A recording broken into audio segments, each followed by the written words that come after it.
deal. I'm just going to walk through the analysis, how the spreadsheet works, some key things to look for.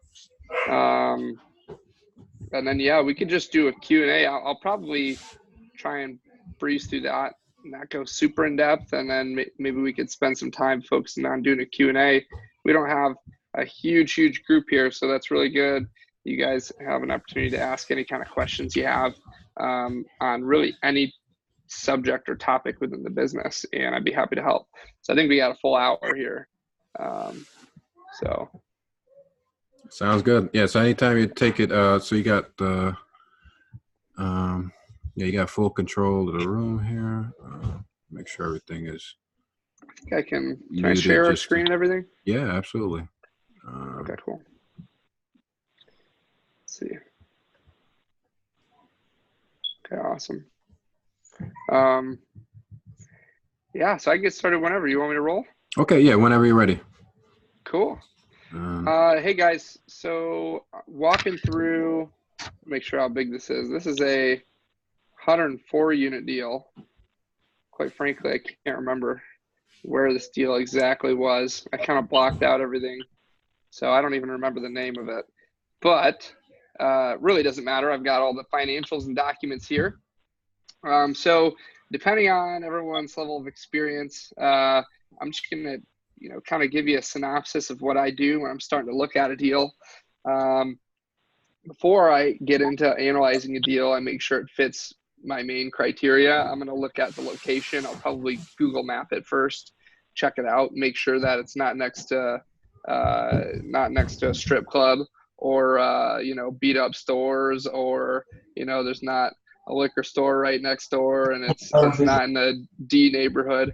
So if it passes that test, it's in the right location and it's the right size of property, the right year of build. At that point, what I'm going to do is I'm going to get the financials from a seller and I'm going to start diving in and analyzing it. So the key things, if you guys are taking notes or write down, things you're going to need are a T12 and a rent roll. T12 is your trailing 12 financial statement. So it shows 12 months. I'll show you right here. I've got one. So this is a T12. You can see this is January. Oh, this is an old deal. January 17 through December of 17. And it'll just show month by month your financials. You've got your income, all that good stuff, your rental income, your fees, blah, blah, blah. It's got your expenses going forward. I think I chose this deal because it was just a one-page T12, but a lot of these will be 4, 5, 6 pages long, depending on how complex and how detailed each of these categories getting down to.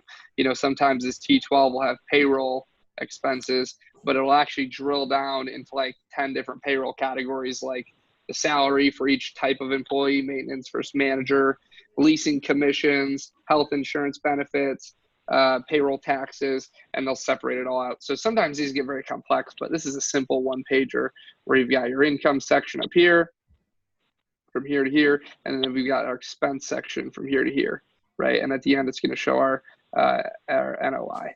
So that is a T12 and a rent roll. I'm sure a lot of you guys have seen a rent roll, know what a rent roll is. Here's a rent roll. And a rent roll just has names of everybody, the tenants. It has the lease start and end date, the unit type, the current rent, credits, etc. And it shows, what people are paying in total. And you got these totals down here. This is the total rent roll number. This is with other charges. And essentially that is, if they collected all, what you can collect total within a month, aside from other types of fees that may be charged. So that's a rent roll. So let's assume we've got those documents. You can request a seller or broker for those. We've got then an analyzer. And this is an analyzer that I've built over the past 3.5 years that my company uses to analyze deals. And at this point, a lot of other companies have purchased and used this to analyze deals. So why it's important? Because I'm not a believer in just doing a deal on the back of a napkin unless I just know it's a slam dunk deal and they're going to sell it to me way below market value. it's kind of hard to just pinpoint like what's the perfect price to pay for a property. So unless you dive in and analyze it like we're about to. But so what this is supposed to do is give you the confidence that the offer you're making is going to be a good offer and that you're going to be getting good returns to your investors. So I'm going to dive in. Please feel free to stop me at any time. Just unmute yourself and say, hey, what's up? Interrupt me, totally fine. And let me know if you have a question or if you want me to slow down, if you want me to stop and point something out, if there's something you see. Please don't feel afraid to just stop and interrupt me. So I'm going to kind of just give you an overview. We've got 6 tabs here, and it may look intimidating, but really I've laid it out in a way where it should be pretty straightforward. So you can see this, only edit the blue cells. So unless it is in a blue cell, there is nothing you have to do with it. It will automatically calculate and update. So you'll see throughout the analyzer, there's a bunch of blue cells. That's where you put in your information. Everything else, like I said, it auto calculates. Almost 90% of the inputs are going to be on this inputs sheet page. The rest of this stuff is just, it's good information. It flows through, and there's some inputs throughout. So, so we got our input sheet. So all this kind of stuff we're going to put in, it's going to flow and create and fill out this page, which is essential. This is the pro forma. And a pro forma is essentially a projection of financial outcomes. And so it's gonna display our past 12 months of what we take from the T12 and rent roll and put in there. It's going to display what happened in the last 12 months. How much money did they collect? What was their vacancy loss? Gross income? This is the operating expense section. So here it's going to show, what all their costs were for each of these categories going down, what their NOI currently is, all that good stuff. And then here, just starting in this column D, year 1, this is our projection for year 1, year 2, year 3, year 4, blah, blah, blah, going forward. And all this, obviously, like I said, will flow from the other page. So income and expense is just an analytical page. It shows some analytics for you to look over. What are your current market averages? What's your unit mix going to look like? Calculation of your total out-of-pocket costs from renovations, acquisition fee, everything but your down payment is going to be shown here. Renovations, this tab, you've got the summary section up at the top. This is the total planned renovation cost, total renovation cost per unit. And then we're going to have over here, this kind of summarizes a lot of the items we put together down here. So we can say how many units we want to renovate and how much we're going to spend per unit to renovate them. We might want to renovate half of each unit type. And, this is the cost we're going to put into that unit type. And I'll show you in a little bit on the inputs page how that reflects and how that changes, what the rents might be. So you're going to put in what's roofing costs, siding. Oh, cool. We've got a chat box. Do you look at a current P&L and tax returns? So, hey, Victor, so the P&L is this. This is the T12. T12 is the same thing as profit and loss. So I do look at that. I very rarely will look at tax returns ever. It is not too common. Oh, it looks like he privately sent that. So I don't know if all you can see that. But his question was, do you look at current P&L and tax returns? I look at the P&L, which is the T12. I very rarely will look at tax returns. So chances are if they're lying on their T12, their tax returns are not going to be accurate either. So, I don't really need to look at both. Financing details. This tab outlines our purchase price. Obviously, this is an essential part of the equation. What does our loan look like on the front end? So what's our loan to value, interest rate, interest only, how many years, amortization. If we want to refi, we could say, what year we want to refinance, what year we want to sell, what are sale costs, some working capital we can add in there. And this adds up what our total out-of-pocket cost is. That's this cell right here, how much money we're going to need to come up with. What's our exit cap rate? So basically it'll take the NOI. If you understand how commercial real estate and multifamily works. The way that we calculate the value of a property is almost like how you would calculate it for a business. And in businesses, we typically use you would use a multiple or multiplier on the either the revenue or net income. And in the case of commercial real estate and apartments, we use NOI and a cap rate. So your NOI is just your gross income minus your operating expenses, not including debt, and that gives us an NOI. So if we want to sell, we want to sell here. Let's say we want to sell at year 5.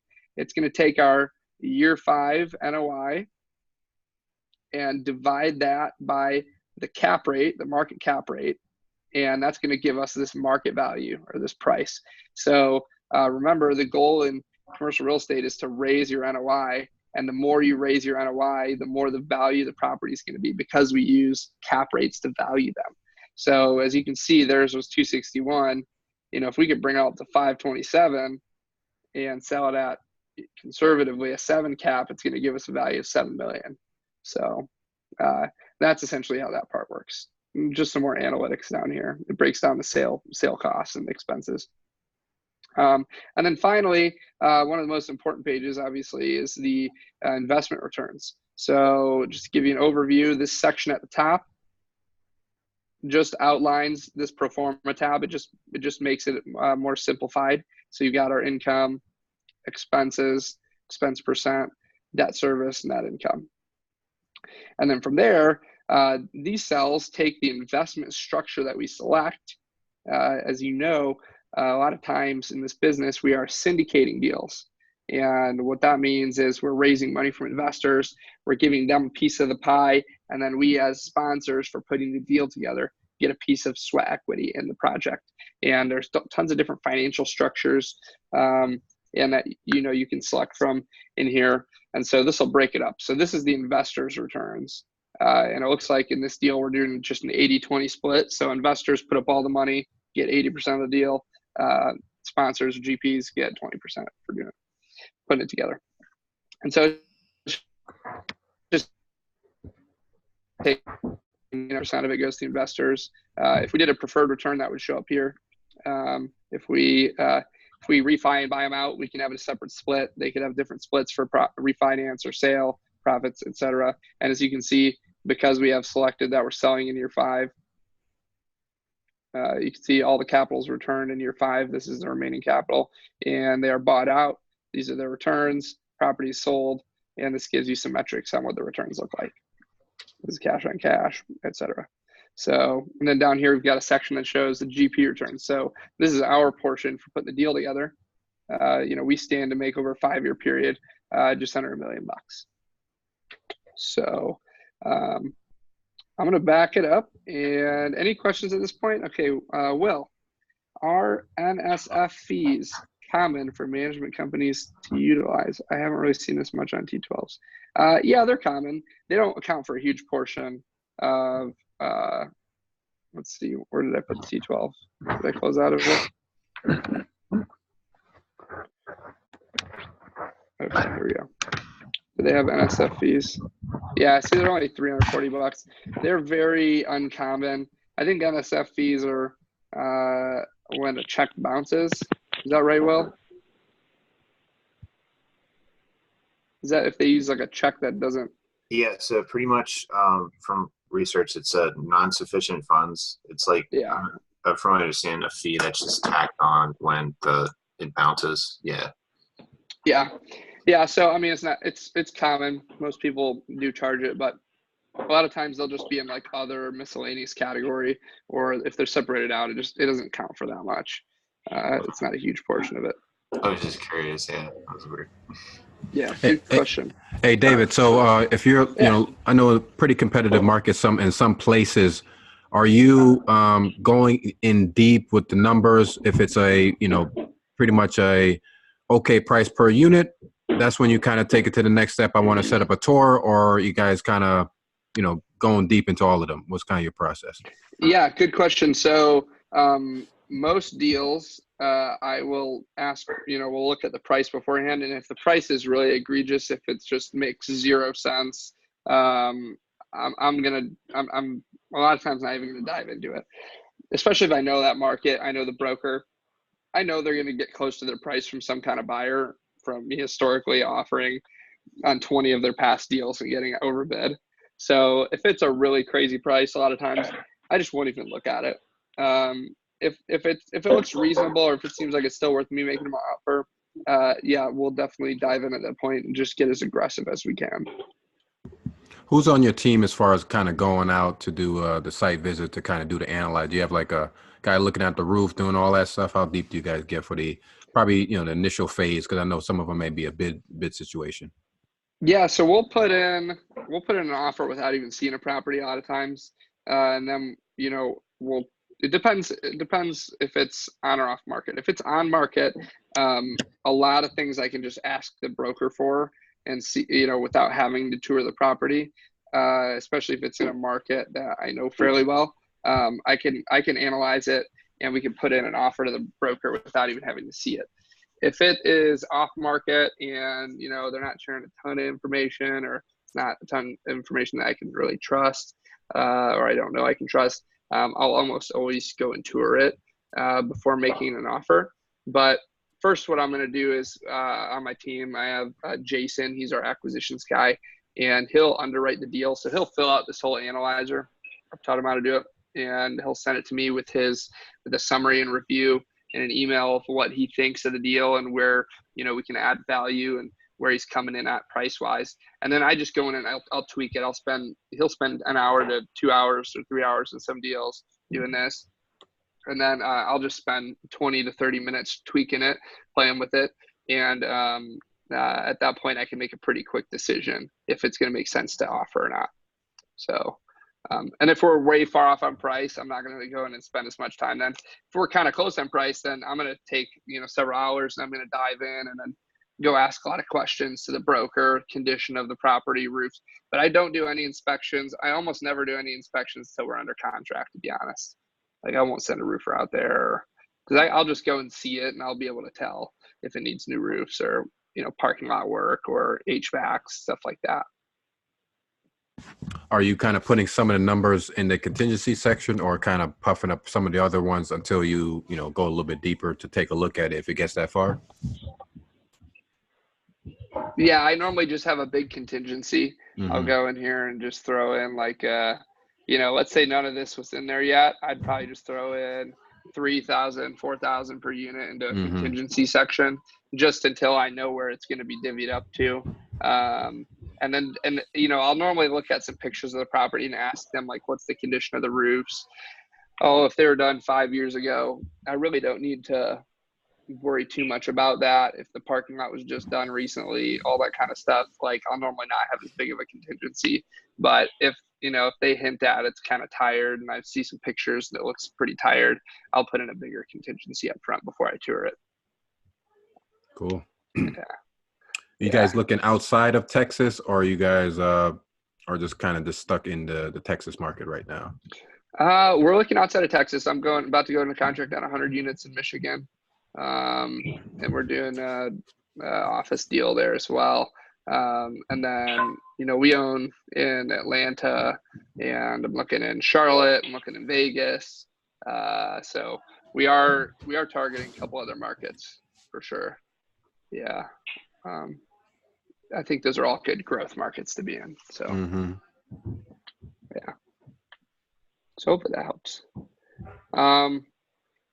Okay, so you want me to kind of run through some of the details of this? Yeah, that'd be awesome. Yeah, absolutely. Because like I said, you said you had 2 versions of this software, right? Or yeah. Do I have? Let me see if I have the other version here. Let's see. I'll just show you real quick. So the other one, and if you can kind of explain the difference between both, and then we'll make sure to send out the link to the folks.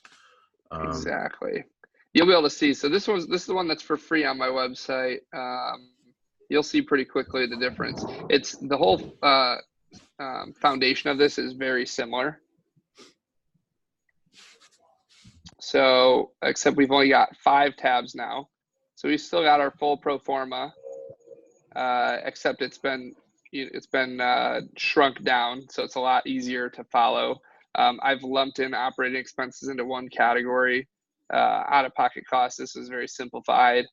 Financing details, you still got all the capabilities of this spreadsheet. And this has all just been super simplified here. As you can see, I took a lot of stuff out. And then the inputs, this is all the inputs.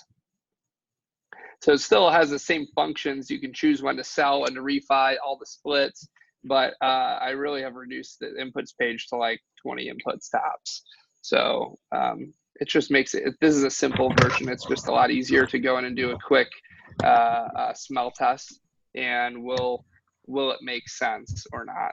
So yeah, this one's free. I can send it to you and have you send it out to everybody after if you want as well. Yeah, awesome. Or they can get on my website. Yeah, absolutely. We'll send out the link. Sweet, love it. As far as kind of the like your stress test numbers, can you kind of talk about your process of doing that? Because for people that's investing in other markets, to kind of, especially when we're, people are reportedly saying there's going to be some type of correction coming at some point. So maybe that's something to talk about as well. Yeah, so I mean, one thing you can do to stress test is we can go into this pro forma page, and I can look at any one of these years and say, let's say in year 4 when interest only ends, I'll take this year because we've got our full principal and interest payments. This is interest only here, and then interest only ends. So, and then in year 4, I could drop this economic occupancy and say, let's say what happens if it hits 70% and our income's way down. What does our NOI look like? Are we covering debt service? Yes. What's our break even? So we've got a little bit more to go till we hit our break even. Let's see if that does it. 18,000.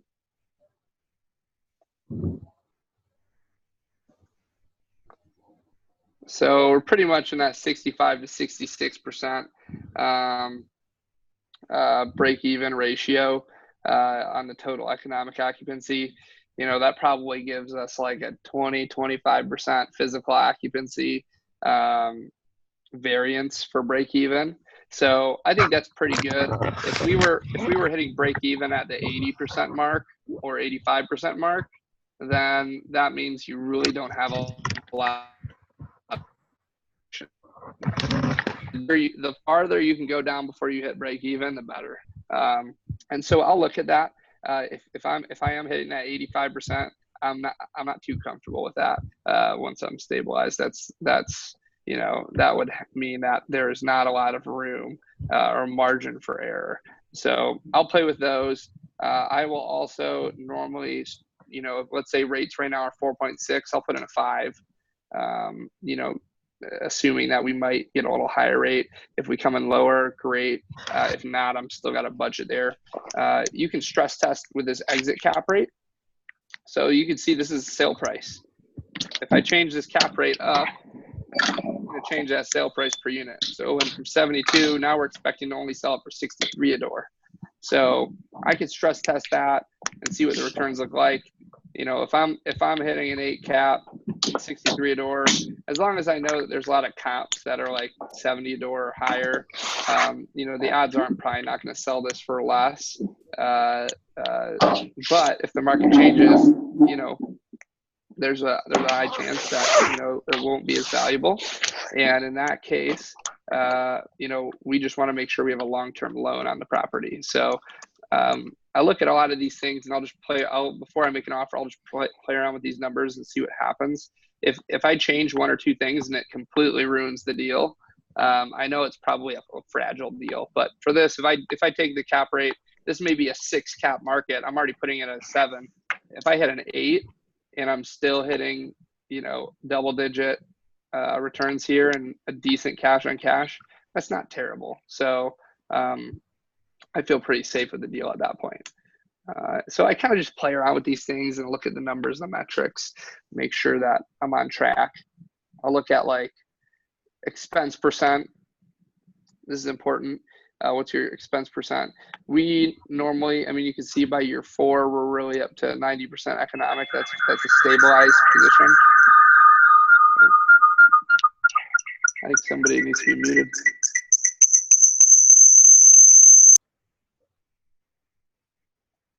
Hello?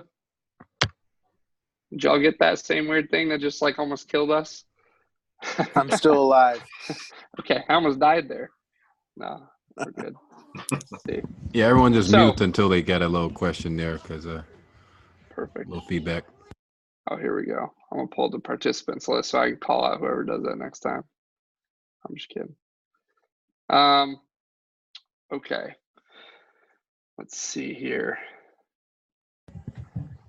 So yeah, so I'll look at things like that. You know, I normally we're hovering around a 50%. So if I'm, you know, say in the first couple of years we're a little higher, you know, I'm being conservative.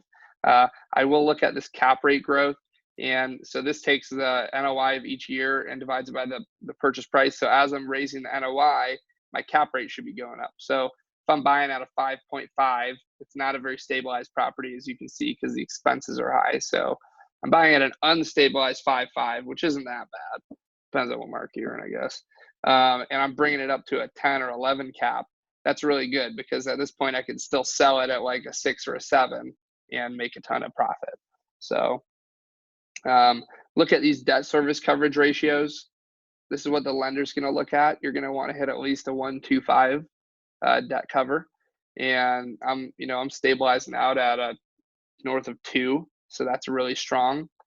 Most likely not going to get my offer accepted, but if you're underwriting and buying a deal at these numbers, that's really good. So I'm just looking at all these things and making sure if I were to give you a list of the key things I look for, I look at this expense percent, assuming that everything else that you've input is good, assuming that your renovation costs are good, that your rents that you've got are good. So I look at this expense ratio. I will look at cap rate growth, make sure we're going up. If it stays stagnant or doesn't go up past an 8, you know, that's not as much room. I will look at investor returns. What's the cash on cash look like? You know, it's really low in year 1 because it's an unstabilized deal, but it gets higher and higher, and we can hit this about a 17 IRR over 5 years. My experience tells me as long as the market continues going well, we'll probably hit this 5-year price within a 2 or 3 year period. Now, the nice thing is we're going to have a long-term loan, so that a little longer we can. But my experience tells me, like right now I'm underwriting deals where I say 5-year, but I know I can do the renovations in year 1, get the NOI up pretty high in year 2, and probably sell it in year 3 for my 5-year projected price. So I'm not counting on it, and so I don't underwrite to that, but I just know in the back of my head that's most likely possible. Historically, most of your deals are 3 to 5 type of deals, or you know, a little bit longer. Some of them are probably different in the portfolio. Yes, almost all. So I haven't really held a deal longer than 3 years because I've been doing this longer than 3.5 years. But most we pitch to investors with a 3 to 5 year in mind. I've done some where we pitch 5 to 10 years, and we still have those. So it just kind of depends. We kind of have control as an operator, and our investors are kind of leaving it to us. Like, you know, if we can hit our price and do really well in 5 years, let's do it. But if we're also cash flowing really well, you know, it's not the end of the world to hold it for an extra couple of years, cash flow, and then sell it, depending on what the market looks like. Some of those deals are they all cash flow on day 1, or are you guys going like real deep value add, where you guys are kind of holding out until 3 to 5? Every deal I've done so far has cash flowed like day 1. So I'm doing one right now I'm about to buy where it's a little bit heavier of a lift. It's only 45% occupied, but we're going to go and renovate half the units right away, get it up, and it'll start cash flowing by the end of year 1. So, but you know, I'll underwrite and I'll tell investors that we don't expect any returns in year 1, knowing that I'm probably going to pay something out to them in the 3rd and 4th quarter. So I always undersell. For your Texas deals, are you guys property managing those, or are you guys third party as well?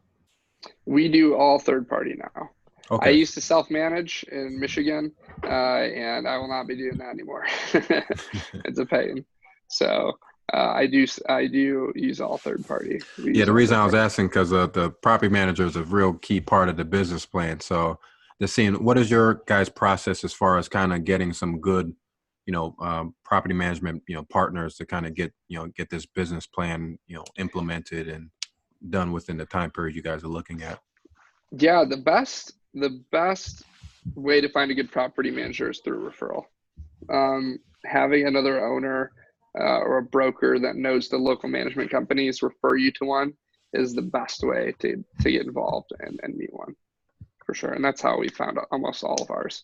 If not, what you want to do is you're going to want to Google or ask around and find 3 companies, sit down, interview them all, see what their business plan would be, see what their philosophy is, how they work, what kind of reporting they do, what does their team look like, do they manage other properties in the area. Sometimes there are management companies that manage and own. I toured a property the other day where the management company that I'd want to use is a good management company. They own and self-manage a property across the street. And so in that scenario, it's like, do I want them managing mine when they're a direct competitor of my property right Mm-hmm. across the street? Are they going to give preferential treatment and send tenants their way? Yeah, that's a good point. I know they'd never say they would, but so you just want to look into all those factors. Cool. I think I saw two questions. I think you answered one. Is the deal analyzer locked for the paid version? So I So think the paid he has version a is two version. semi locked. I have this licensing page that's locked, and then you can't hide and unhide or delete tabs. So, but everything else is unlocked. Okay, You can cool. see the equations. I dare someone to recreate this because it sure wasn't easy the first time around. And then we have a admission of guilt from Madeline, that she was the one that caused that alien sound. That's all good. We forgive you. We forgive you, sister. And Sorry, then sister. And then Will, we kind of talked about a little bit. Do you guys also do the asset management for the properties, or you guys outsource that as well? So how passive are you guys? Are you guys handling the asset management? Yeah, we're super hands-on asset management. We don't property manage, but we asset manage the hell out of our properties. We're talking to the regionals and the management companies several days a week. We're reviewing all the reports every single week. We'll tour the properties every other week, sometimes every week at first, then every other week, then probably once a month once it gets really stabilized. So we're very hands-on. We have a lot of systems around that. If you don't asset manage well, you will not see any success, and you will already be, before you know it, you will already be declining. Your property will be in decline before you realize it. If you're not asset managing well, you have to always stay really ahead of the curve, especially on these bigger properties where once they start going downhill, it's not easy to like stop a moving train. It's not easy to stop it once it's going downhill. So you do have to pay very close attention. I don't know anyone actually that third parties asset management. I don't know. It's very hard. I think it's very hard to third party it.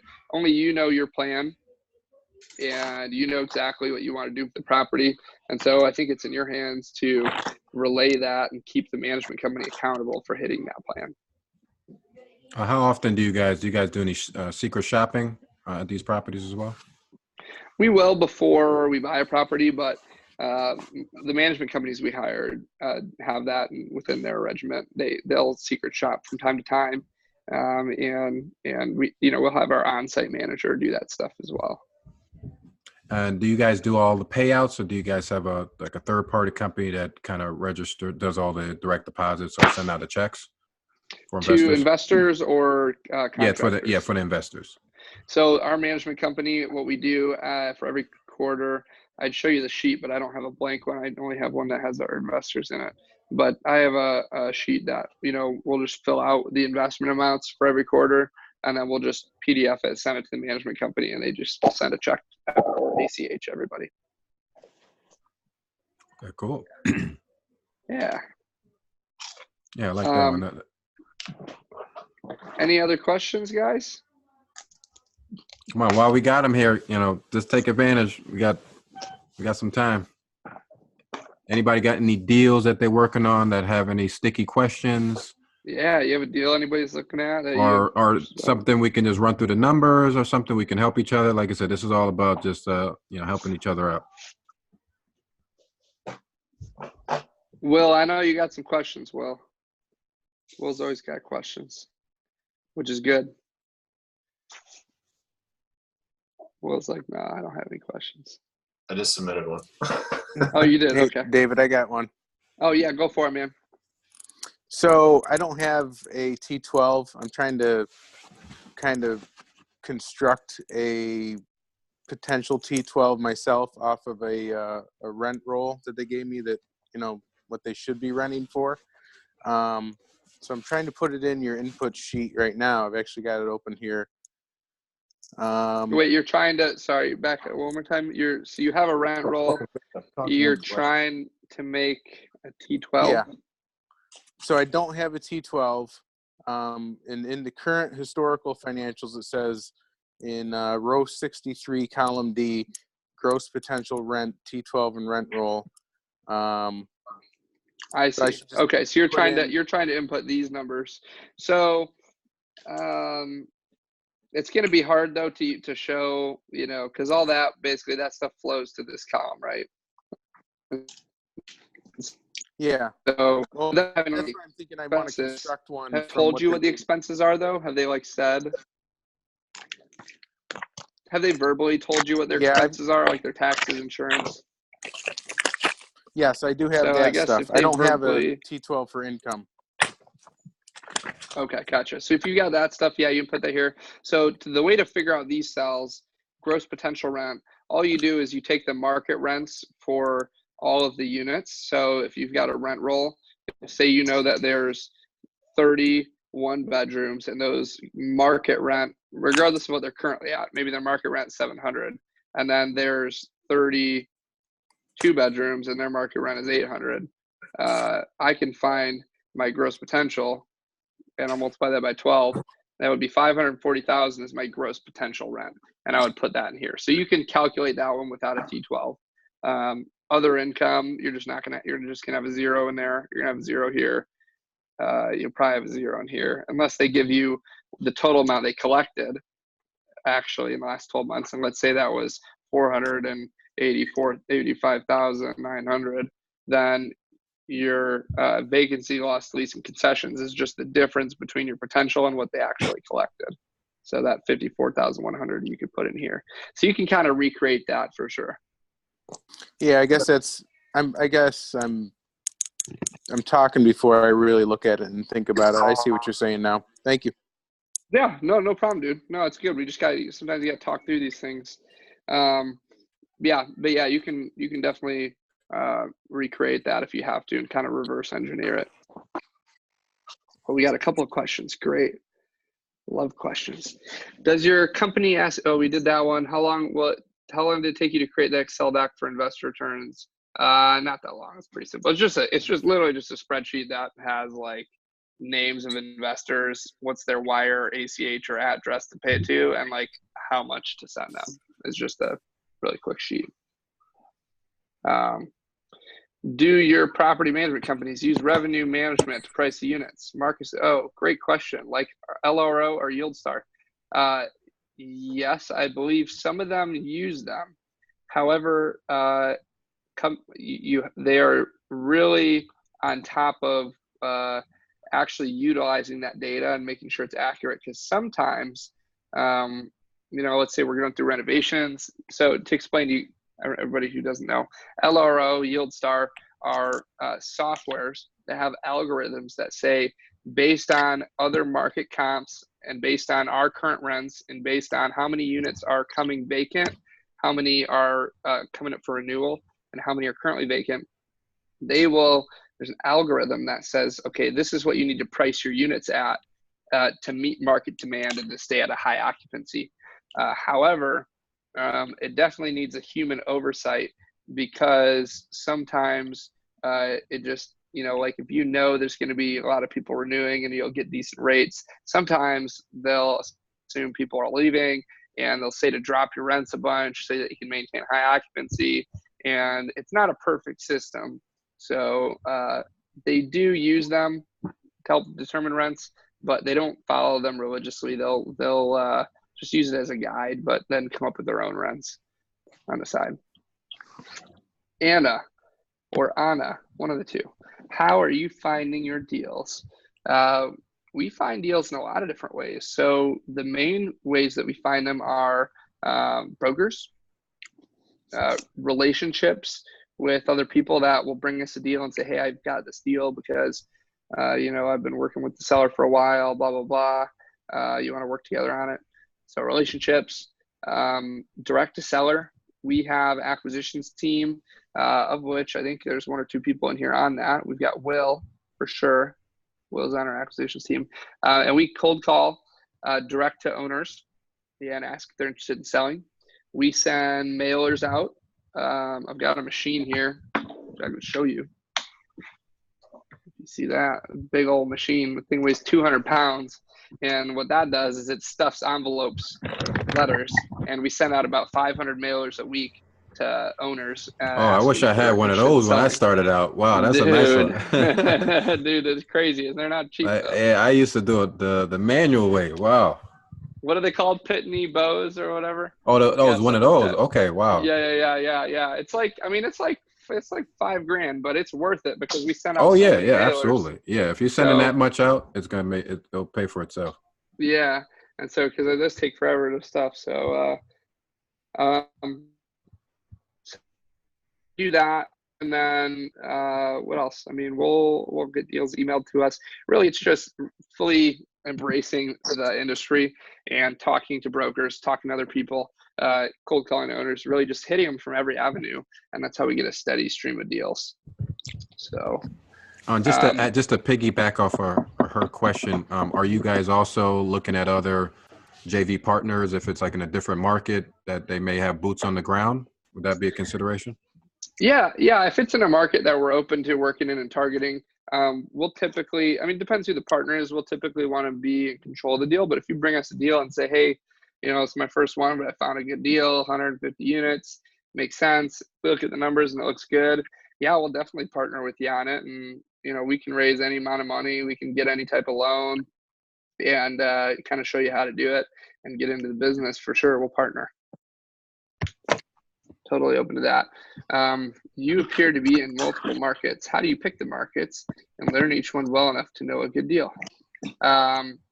So most of the markets that we look in, like for example, I've started looking a lot more in Indianapolis. So this past weekend, I met up with some friends. I was in Indy for 3 days and toured a bunch of deals, drove all around the city, checked out all the niches and the little markets and the good spots and the bad spots. And so I start to learn it. And then, I mean, you can tell pretty easily with technology these days, what's a good part and a bad part of a city. I mean, I can look on Google Maps alone, and if I see, if I go to the street view and see nice retail nearby, or the roads look good, the houses nearby are selling for decent prices, I know I'm probably in a good area. And then, in terms of knowing a good deal, you just got to run the numbers and see what comps are selling for, what the cap rates are, and just look at all those factors. And at that point, it's pretty easy to know a good deal. If I'm looking at a deal and there's a lot of comps selling for $70,000 a door, stabilized, I'm probably going to want to be buying a rougher deal for like 48 to 52,000 a unit. And I know, I'm going to put 10 into it and then have a spread for profit. So yeah, it just kind of depends, but you've got to dive in and look at all those factors. Look at the crime data, everything. Do you only need a T12 and rent roll to populate your spreadsheet? So T12, so to populate this entire thing, you're going to need a T12, a rent roll, and then you're going to, when you come down here, this is where we put in the unit mix. How many of each bedroom, or what type of unit, what's the square footage, how many of each type, and then we're going to be putting in our market rents. So you will need to use online. You can use like apartments.com, Rentometer, CoStar data, Yardi analytics and data, and you can look at all that stuff in order to find your market rents. So you're gonna need other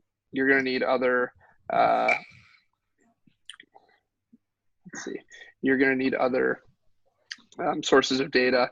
You're going to want to have a lender or a loan broker that you're friends with, unless you understand all the terms of all different types of loans, like Fannie Mae, Freddie Mac versus a bridge loan versus a life insurance company loan. You know, you're going to want to have a friend that's a loan broker that can tell you what terms you might be able to get. And then that can help you populate this information. And then, you know, obviously talking to the broker about what the condition of the property, or the seller about the condition of the property, or doing a tour, that'll help you figure out your renovation costs. But the rest of it is definitely the rent roll and T12. Anyone else can't hear anything? I don't know. It might just be you, Eddie. Sorry, bud. Hopefully you can hear now. Let's see. Let's see if I can find him. Is he muted? Yeah, everything seems fine. Well, if you can hear me, it's probably just him then. And we will be recording this, so I will post this up and send out the link, and I'll send it to you too if, for the folks who just missed it out. But I'll make sure to send this out just to Great. If anyone missed it. Awesome. Oh wow, you guys have. Oh, he can hear. Okay, we got a lot of questions now. Oh, good. Can you go over briefly different syndication styles for a deal when it comes to LPs, GPs, etc.?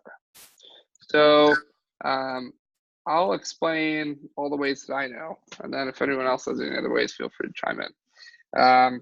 Very standard structure. You're going to have in your operating agreement, you're going to have Class A shares and Class B shares.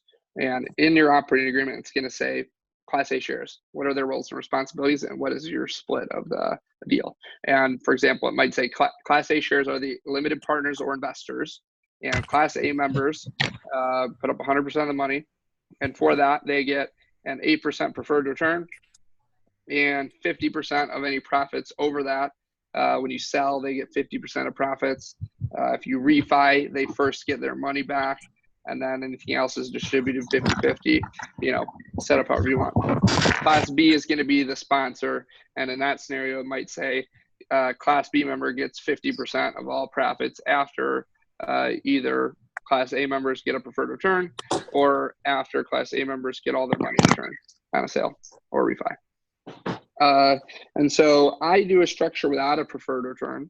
So there's no base rate of return to the investor. We just simply split the net income and distributions on an 80-20 basis. So 80% of the net income, I think that's how this one's set up. Yeah, 80-20. So if this thing makes you know, once it's stabilized, it makes 200 grand, they get 80% of it, and we get 180,000. I get 45,000. So that's how I structure deals. I don't like to complicate them with the preferred return. I also make way less money on an annual basis. Let's say I add in a preferred return and see how much less I'm making. Even if I do a 70-30. Oops. I'm making less. I make zero cash flow along the way, but I get a larger chunk of the profits. So I guess it depends how you look at it, right? You might get zero money along the way, but then you get a much bigger kicker at the end. So sometimes I'll do waterfalls. And what a waterfall is just, it sets a threshold where if you make over a certain return, your percents change. So I can say, okay, let's do an 80-20 with investors up until I hit a 15% return. So, and then anything over a 15% return, it's 50-50 at that point. So, you know, that's a waterfall, and you could have, I've done deals with multiple waterfalls where they did what's called pari passu. So you're equal up to an 8 pref. So anyone who invests gets an 8 pref. Anything from an 8 to a 15 gets split 80-20. From a 15 to a 20 gets split 65-35. And then over a 20, it's 50-50. So I've done as complex waterfalls as that, and that frustrates me. So I would much rather do just a straight 80-20 with a 50-50 waterfall over a 15 IRR. That's our typical structure. And before you move to the next question, and does that also including the acquisition fees, asset management fees as well, or are you just doing the straight up 80/20 off of that? Wait, does the 80/20 include acquisition fees? What do you mean by that? Are we splitting that? Yeah, are you guys also charging those syndication fees, acquisition fees, asset management fees, refinance fee, construction, all that stuff as well? Oh yeah, yep. So we charge all that still, regardless of the structure we go into. We charge acquisition fee. In this case, it's 3% of the purchase price. So we close on this deal, 141,000 comes to us. We charge an asset management fee, which ongoing is normally 1.5% to 2% of the gross income. If we're self-managing, we get a management fee, but normally we don't self-manage. So I'm going to put no. Owner GP managed, yes or no? No. That'll take this out of there. So, so this is what we're making along the way. I'm going to take the 8 pref out of there. No preferred return. And let's do it back to an 80/20. So, so this is what we can kind of expect to earn, $37,000, $52,000, $60,000 a year. And that'll just continue. If we wanted to hold longer, we can go up to year 10. And as long as the sale price looks reasonable, I might go a little less aggressive on the exit cap rate there. This is what you can see we're making year by year. So, it stabilizes. You can make $60,000 to $70,000 a year just on one property. So you go put 10 of those together, you've got $500,000-$600,000 in passive income coming in, and that's if you don't invest in the deal. Oftentimes, we'll take a majority of our acquisition fee and invest it into the deal, because then I'll get additional cash. When we sell, I'll get the 140 back along with profits. If they're getting a 3x multiple, not only am I going to get $538,000 in sale proceeds for my 20% promote, but I'm going to get my 141,000 times 3. So I'm going to be getting, what is that? $420,000 on top of that. So, you stand to make a lot of money if you reinvest in deals too. So, it's not uncommon for, you put a big deal together like this, and as long as you're not splitting it up 10 ways with 10 different people, you get in there and you partner maybe with one other group, or if you get to the point where like we're at, you just do it on your own. You can make $1 million on a deal and not that long of a time. I bought a deal in January this year and I sold it in June, and between fees and our promote, we made $750,000 in 6 months.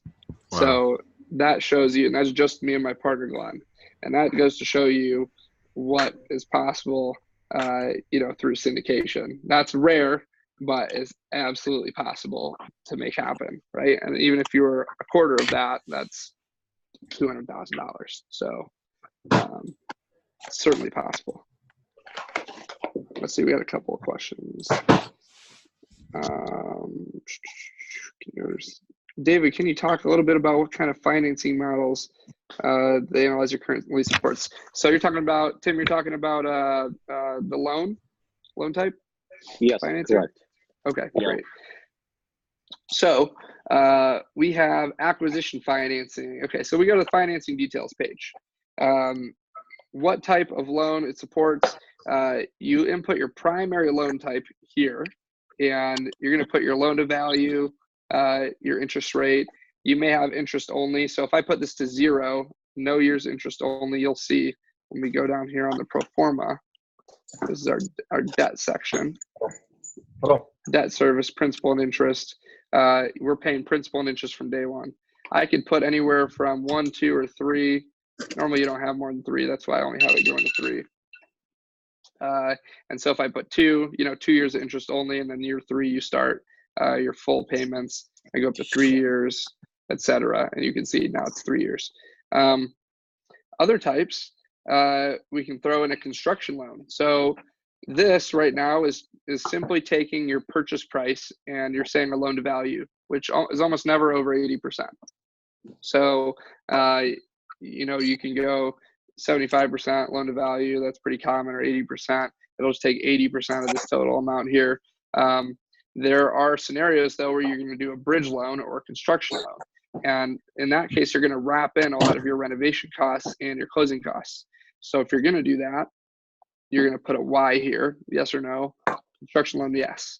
So it's going to zero out your closing costs and out-of-pocket costs, wrap them in on top of this purchase price for the total amount for financing.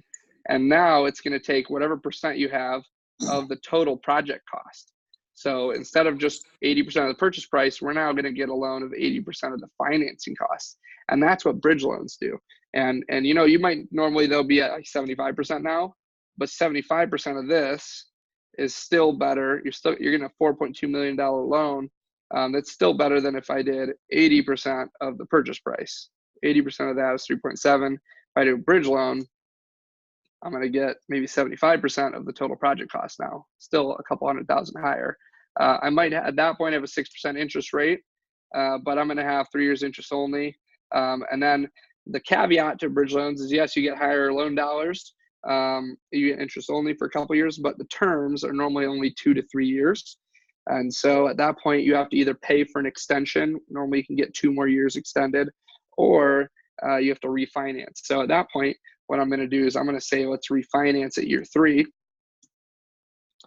And it's going to take my exit cap rate, my NOI at year 3, and it's going to calculate a value. So we're bringing the value up. Actually, I'm going to say year 4. So because year 4, we're more stabilized. So by year 4, we're bringing the value up to 6.8. All I have to look for is make sure that the refi loan amount, so I can control that through this loan to value. It's the percentage of the market value here at year 4. As long as this new loan amount is greater than this, you're going to be able to refi. And then so maybe it's 5% interest at, maybe I'm being conservative and saying 4 years, I'll hit a 6% interest, worst case.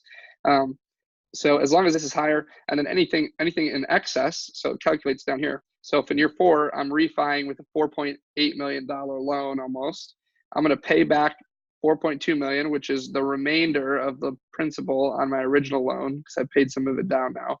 1% refi costs, and then remainder of capital goes to paying back investors. So at this point, with this loan amount, it looks like we've been able to pay back about $540,000 of investor capital. That will adjust your remaining out-of-pocket money. Year 5, now we've got less money to pay to investors. And so the return on their investment goes up higher because, you know, they might have made $112,000, $113,000 this year instead of $130,000, but their basis is lower. So they're getting a higher cash on cash return now. So, and that kind of all goes into this equation of what their return on investment is. So hopefully does that make sense, Dwayne? Did I explain that all right? Yep, sounds good. Absolutely. Okay, cool. Let's see, Tim, that helps you? Yes, it does. I also wanted to check with you about some acquisition fees and attorney fees. They can be wrapped into the construction loan, and if they can't, what are you doing then?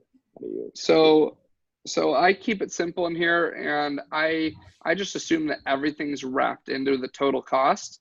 And, you know, if they're not, because a lot of times they'll come back and they'll say, hey, we can't include your, we can't include your acquisition fees in the total cost and your total loan to cost. So all I'll do is I'll just drop this down 74,000, you know, I'll just get a little lower loan. I'll just drop this percentage to match whatever the loan they're going to give me. So they say they'll give me a $4 million loan, you know, I'll just drop it down to, you know, 71.5% or whatever, 71, you know. I just adjust the loan to value based on what they will and won't include and what the total loan amount they're going to try to give me. That makes sense. Thanks. Yeah. Madeline says, did you go over the floor plans and how to combine the square footage or the size of the apartment? So Madeline is asking on the input sheet, I only have options for 10 floor plans in here. So if you have more than 10 floor plans, which isn't very common, but sometimes you do, what do you do? And so I will take, let's say there's a 3-bedroom that is 1175 square feet. Well, these two really aren't that far apart in square footage. So I'll just combine them. And let's say there's 10 of these. I'll just delete this out and combine them and say that there's 26 at, 1145 or whatever, or 1150. I'll just combine the two. That's only if you go over 10, because I just don't have more than 10 options in there. So hopefully that helps. Okay, let's see. I can hear you. Okay. What do you think of double tranche structures?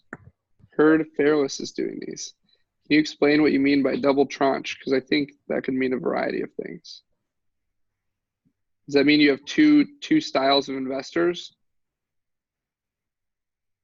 Oh, okay. So So what he's saying is, you have more than two classes. So normally it's Class A investor, Class B sponsor. He's saying you have Class A investor, Class B investor, Class C sponsor. And so Class A might get a 6 pref and 80/20. Class B might be an 8 pref.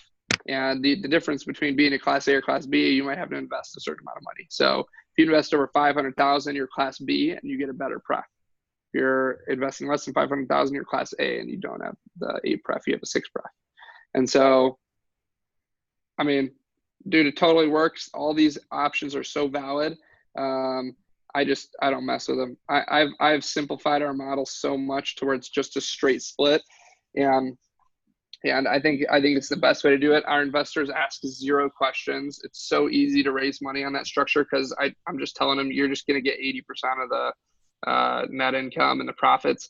And then, we don't have as big of a piece to promote, so we do a waterfall. So I can even say if I wanted, I get an 80/20, and anything over a 10% return is 50/50. So it depends how well I think I can raise capital and how aggressive I want to get. I'm about to do a 75/25, and then if I refi or sell, if I refi them and get 100% of their capital back, it goes to a 50/50, or if I sell and get over a 15 IRR, it goes to a 50/50. So that's one structure I'm going to do, but I like the no pref, because pref eliminates all of the cash flow for you as a sponsor. And if I want to support my business, I need cash flow. So I have employees, I have a team that is overseeing and managing these deals. And the reason I do real estate in general is because I love cash flow. Preferred returns eliminate cash flow for sponsors in almost every scenario. So if you're in this business for cash flow, preferred returns are not the way to go. The other reason I like no preferred return is because my equity is equally as valuable as Class A equity, because one does not have a preferred return and the other doesn't. Because they're exactly the same and we just get literally split out a percentage of our ownership, I can go in and I can sell my ownership. So let's say I get 20% in a deal. I just did a deal and we raised $3.6 million. And so that accounts for what, 0.8. So divided by 0.8. So that means the total, if we raised 100% of the equity for 100% of the deal, there would be another $900,000. So my 20% is off the bat worth $900,000. If I wanted to go sell my 20% equity in that deal, I could take, let's say I wanted to raise some money for myself, or I needed some money for something. I can continue selling more shares of my equity because it's worth exactly the same amount as a Class A investor. You couldn't do that with a pref and sell your Class B shares at the same value because you don't have a preferred return, and they're only going to get paid out really when they sell. So because I don't have a preferred return, I can sell Class B shares, my Class B shares off, just like I could sell Class A shares off if I wanted to. I don't want to, but so if I wanted $300,000, all I've got to do is go sell 7% of my 20%, and I can go make $300,000 like that, because they're going to make just as much as somebody who originally invested into that 80% Class A investor tranche. So hopefully that makes sense. I know it's getting a little Yeah, advanced, I like but that a lot, actually. That's nobody pretty thinks of interesting. that.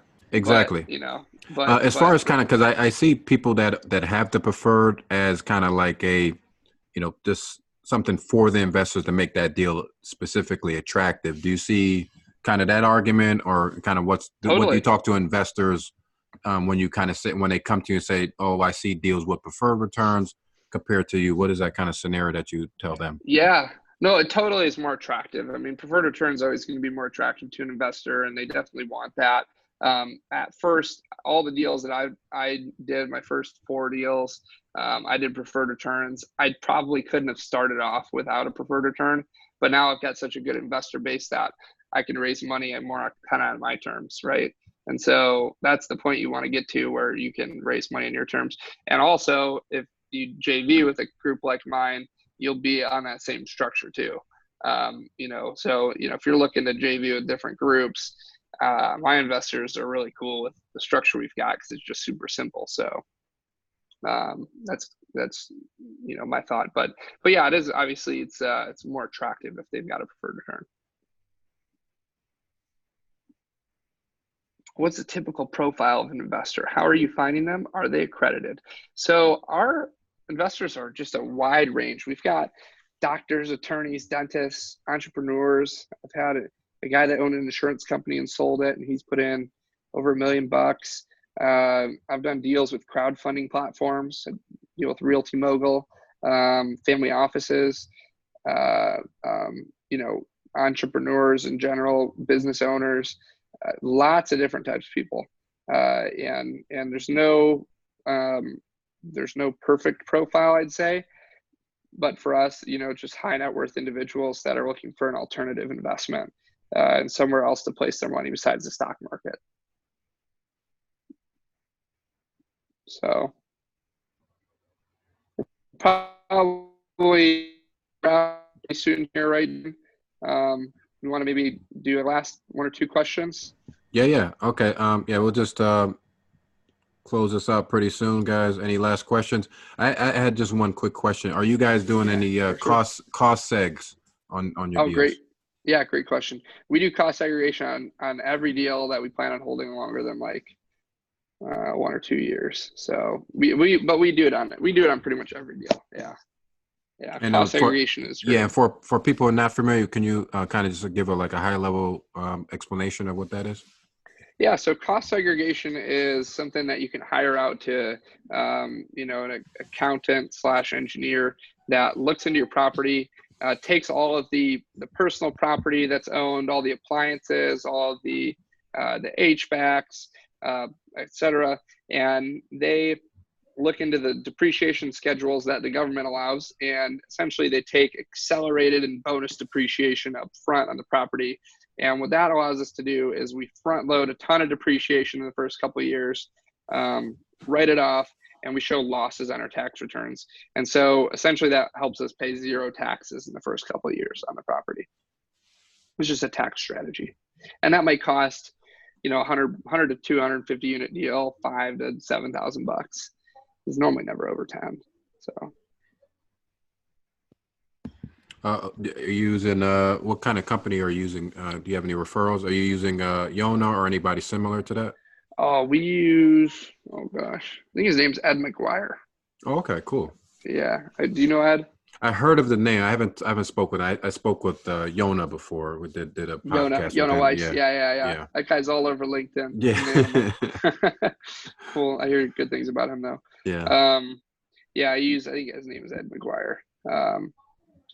Let's see, John Chasen. Did you say you have a dedicated team member producing the ballot?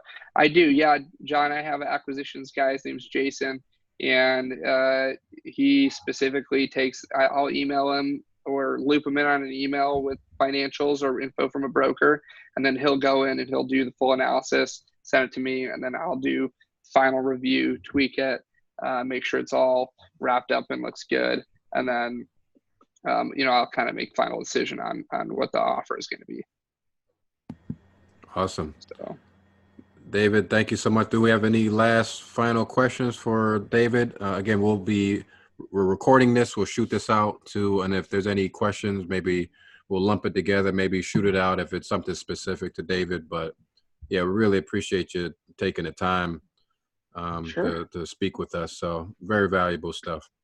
Yeah, no problem. Hope you guys all enjoyed. It seems like we had a pretty good group on here. So Absolutely. thanks for having me, Dwaine, and that was a lot of fun. Absolutely. All right, sounds good. So guys, I really appreciate it. Appreciate you again. Brother David, sisters and brothers out there, we'll be talking to you soon.